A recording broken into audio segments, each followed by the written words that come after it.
ᱥᱟᱱᱟᱢ ᱠᱚ ᱡᱚᱦᱟᱨ ᱵᱤᱞᱟᱥᱤᱱᱤ ᱴᱩᱰू ऑफिशियल चैनल रे ᱥᱟᱱᱟᱢ ᱠᱚ ᱥᱟᱹᱜᱩᱱ ᱫᱟᱨᱟᱢ तेहना ᱟᱨᱚ ᱫᱚᱦᱲᱟᱛᱮ ᱱᱟᱣᱟ ᱵᱷᱤᱰᱤयो रे ᱥᱟᱱᱟम ᱠᱚ ᱥᱟᱹᱜᱩᱱ ᱫᱟᱨᱟᱢᱮᱫ ᱯᱮᱭᱟ तेहना ᱵᱷᱤᱰᱤयो ᱫᱚ ᱦᱩᱭᱩᱜ ᱠᱟᱱᱟ ᱟᱵᱚ ᱥᱟᱱᱛᱟᱲ ᱠᱚ केओंझर बाजार रे हनुमान जयंती रे चेद लका को एनेज आका नवा वीडियो रे कंटिन्यू तहन तबन पे आर वीडियो तो एहब खन मुचाद हारि नेल तबन पे वीडियो क्लिप नेल पे आदो माड़ांग सेद बन रपड़ा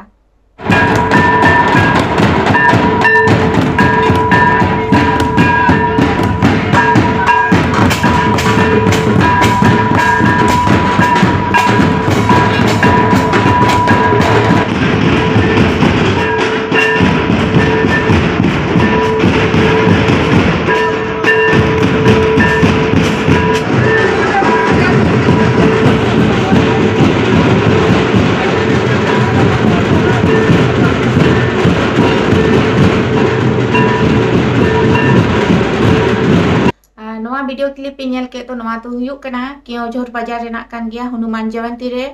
भूल बेडा अतुरी नुकु सांतार को 30,000 टाका ते पुइसा एम काते नवा एनेज लगित को अगुलेट को से नुकु धाचुल धाचुल केओंझर बाजार बाजार ते को एनेज अचुरिया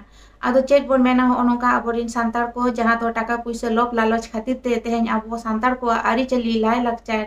से तेहेन नुना एनेज सेरेन आबो सोरेस मेना मेनखान नुकु टाका पुइसा ते को आखरिनिया से नोका गे नुकु दिकु ठेन को आखरिñok kana se aboa jahan ari chali mena ona ko akriña ado nongkan hor lagi to chet bon mena chet bon chikeya aborin santar bang ko bujo dareya kana oka do bes oka do bari taka puisa te ko akriñok kana jahan rege neta montri ko hijua onde ho nongka ge ko chala aboa tamak tunda idiyate ar gota bajar ko enai achura se neta montri samang samang te ko enai achura ado ho nongka aborin santar ko ma khali nachoniya ko benak kana anu nyelek ko gya bon nuku una marang-marang tamak ko idiya ka ar ku gota bajar ko ru achur kana se nuku aborin nachoniye ko nachni jahan ko benaw kana lota ko dipilate ko enek kana ho nongka abo ari chali jahan da abo enek sereng gota bajar ko akhrinya ado adi raska ko bujau je to 30,000 टाका ko em ka pa anongka mone huyuk kana nawa 30,000 टाका tege nak nuku to sara jibon ko joman ha palet nongka bujau kana ado kami ho bang lakti ko huyuk ate nuku hor bang ko bujau dareya kana je abo sawta rena ari chali kana se enek sereng kana tehin tuku talare bajar bajar te enek hola jabang ko bujui atau chet bon meta ko tehin nongka ge nyelok kana abo santar ko ja taka puisa te ko akhriñok kana jahan re judi aboa ho kaidari lagi mowa ko jetela aboa ho kaidari lagi सरकार ठेन दाबी bo rakaba se dela bon jara dela bon relia ona jaga re do okoy ha bang ko seteroa ar menkhan nuku diku pusi jahan re taka puisa ko ema ko se neta montri ko jahan re ko howa ko onde to garum garum ko seteroa se joto hor ko chala kuri kora joto ko seteroa nyelet gya bon abo santar ko jahan re hasa jaga ko reje bona ona kore do okoy ha bang ko odokoa jahan re ge abo santar ko noka duk bipot re ko nyuruk kana onde do okoy hom howa ko re bang ko seteroa se bako jumitoa nyelet ko gya bon neto abo sawta rena jahana bes kami re judi howa ko aborin hor jara ge bako jara menkhan jahan re hat patta huyuk ma nyanyel porop huyuk ma onde do garum garum ko jara ona khatir tege abo develop bang huyuk kana se abo time re mena bona jehetu abo do onongka enek sereng raska ge bon kusia menkhan raska khatir te tehen abo jahan ge abo ho kaidari kana ona bang bon bujau dareya kana se neto ri generation chet ho bang ko bujau dareya kana jahan ko abo sawta re kami lakti mena oka do bes oka do bari ona ho bang ko bujau dareya kana jahan abo lai lakchar ari chali mena se jahan ge abo enek sereng mena noa ko do abo sawta re ge bes bujha se napayoa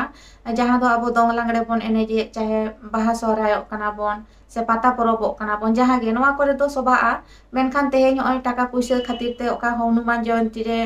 oka re Shivratri रे oka rot re nongkan ha gota jaga bon chala churok kana tamak tunda idiyate marang-marang tamak idiyate gota bajar-bajar pe enek kana ala jang ho bang pe bujhoya ape nyelte jahan ge aro aborin santar ko mena ko unku pelajar para hojoy ko ho je taka puisa te pe akhriñok kana enkhan ape ma diku jahan ko meta pe ona ge pe chatoga se ona ge pe kami takoa nongka do cheda oka bes bari ma bang pe bujho dareya kana joto aturin maji baba ko ape ho bujho lakti kana ho nongka taka puisa te pe akhriñok kan khatir tege tehnya abo sawta nongka tahen kana abo sawta cheda nongka dama dolok kana se hor jumit babon tahen kana abo do enek sene rege bon bhulo ko etaga kichu do joto ko ere chabai bona okare abo olok padhaw hoy neto bhasa lakti kana jahan re raj bhasa lakti mena se jahana nongka abo jumit banua chatik pe nyel ka ko chelka ko jumitoa neto example leka ting leya nuku jahan nuku muslim ko pe nyel ka ko unku ako are chelka jumit ko tahena se nuku abo santar na jumit do ini nyel ka jahan re nongka enek sereng huyuk pata porop kore to jumit em nyel ko menkhan abo sawta rena जहाना कमी लगी जुदी होवा को देला अब को एड़े बना नवा लगी बन ओडोकोआ से आवाज बन राकाबा सरकार बन घेरावया से सरकार ठेन दाबी बन दोहया ओना जगह करे दो बाम नाम कोआ एनखान जहां रे जम न्यू नामोआ जहां रे एने सेरेंग रस्का नामोआ ओंडे दो मांग मांग बन ओडोकोआ से सानाम होड़ बन चला ओना तेगे अब तो एने सेरेंग रेगे बन फुलो को कना नोते अबवा होक आइदारी जहां कना ओना मा बन एड़े हजोक कान गया ओंते मा बन तायमोक कान गया ओंते मा को बांग बन उयहर नामे जे बांगा देला सरकार ठेन दाबी बन दोहया से देला सानाम होड़ जुमित कते तेहें अब हासा जगह को रेजे बना से अब जहां गे आइदारी जहां कना ओना हपन एड़े हजोक कना अदो नोआ करे मा बांग बन बुझो नाम जों कान अब मा बार पुइसा को एमा बन कना एने सेरेंग ओना तेगे अडी रस्का बन बुझोय तो आदो ओनका एने सेरेंग रस्का रे ताहे ताहे तेगे अब तो सेदाय खन को एड़े आकात बना आ नेतो बन एड़े हजोक कान गया आ नोंका जुदी नेतो हो बाबन आकिलवा नेतो हो जुदी जुमित बाबन जुमितोआ एनखान मिद दिन हिलो दो नोंका गे सानामा बन एड़े चाबा हजोआ आबोरिन माजी पारगाना को हो अडिगान दायित्व मेना जहां दो बांग को कमी कना हो नोंका तेहें आबोरिन होड़ ओका दो बेस ओका दो बाड़ी बांग को बुझो दाड़े कना से बांग को कमी कना मेनखान आबो तेहें माजी शासन व्यवस्था ताहेन तुलुई से आबोरिन पारगाना बाबा को मेना को आदा आबोरिन होड़ को चिरगल को पे जहां दो बेस बाड़ी बिचार पे बांखान दो नोंका है मा आबो सावता ओनका बड़े कना से आबोरिन होड़ बेस बाड़ी नापाय डहार ते बांग को चला कना ओकोय ओका मने ओना को कमी कना ओना लगित ते आबोरिन जहां के माजी बाबा को पारानिक बाबा को से नुका आबोरिन पारगाना बाबा को मेना कोआ नुकु को हा दायित्व कना भी आबो सावता चेल का नापाय बन दोहया से आपे आयुर ते नवा सावता चेल का नापाय ताहेना ओना गड़ो मो पे से नोका मे लुतुरा पे बांखान मा हो नोका बड़े चबाक कान तबोना आर मिद दिन हिलो दो आबो हो नोका बन आदो आना आबो सांताड़ा मिटंग आइडेंटिटी मेना से पहचान मेना ओना दो हुयुक कना आबो नोका लाय लाकचार आरी चली रहन सहन ताहेना पासुल एने सेरेंग बंगा बुरु हरक बांदे जहां गे मिटंग नवा दो आबो आइडेंटिटी कना पहचान कना मेनकान तेहें आबो पहचान रेना भेलू बांग बन बुझो दाड़ेया कना आर ओनाते दिकु पुसी आबो को पोसड़ा बना से नोंका को मने बना आको खना लातार जत कान खातिर ते बन आबो बन मेना जे दिकु पुसी दो बांग को कुसिया बना से इज्जत बाको एमा बना आदो इज्जत तो चेल करे को एमा बना आबो मा आबो इज्जत आबो ते बन आखरिnya ओनका बन एने अचुरा जहां रे को होवा बना छातिक को ओंडे गे बन चला जहाना रेगे आबो आम जुदी सम्मानेम खोजो खान आमा तो भेलू दो हुयुआ अब सांताड़ तो अब आइडेंटिटी बाबन बुझो दाड़ेया कना जे अब तिना मिटंग सरेस कना नवा भारत दिसम रे ओना खातिर ते तेहें अब रिजर्वेशन बन ᱧᱟᱢᱮᱜᱼᱟ से जहाना के मिटंग फैसिलिटी बन ᱧᱟᱢᱮᱜᱼᱟ आदो दिकुआ आरि तेगे बन चलाआ से ओनका छातिक को बन पांजा कोआ से छातिक धर्म को बन हतावा एनखान अब आइडेंटिटी तो ओकारे ताहेना ओना मा आदोआ नुकु छातिक को को मेना जे नुकु को हिंदू कान गया मेनते आदो ओना को बन बुझो मा बांखान तो मिद दिन हिलो आबो बन आदोआ से सानामा आद चाबा तबोना आदो तायम ते ना बन उयहर हा जहां तिना नेतो समय मेना गया आबो सुधरो लगती कना से ओलो पड़ा सिखनत कते हो आबो सावता चेल का नापायोआ ओना बन उयहर मा आ सानाम होड़ ते बन कामी मा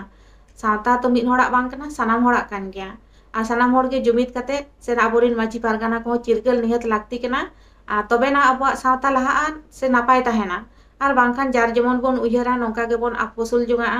जहां गे बन नौकरी चाकरी रहो नेजे गे बन आसुलोक कना नेजे लगित बन उयहरिया सावता लगित बांग बन उयहरिया आदो सानाम होड़ के जुदी नेजर बन उयहर जोंगा बेस बड़ी बांग बन बुझो दाड़ेया एनखान नोंका गे आबो सावता दो बड़े का ताहेना आर मिद दिन हिलो आबो सावता हा नोंका गे ना आदो हा सानाम नेनेलिया बया मिश्रा को आपे के ले तबन पे नुकु नाचनिया बाखरा ते चेक पे मेना कमेंट तबन पे आर वीडियो पे कुसिया खान लाइक तबन पे जहाँ पे नवा खान चैनल सब्सक्राइब का तबन पे मा दोड़ाते सनाम को जोहार।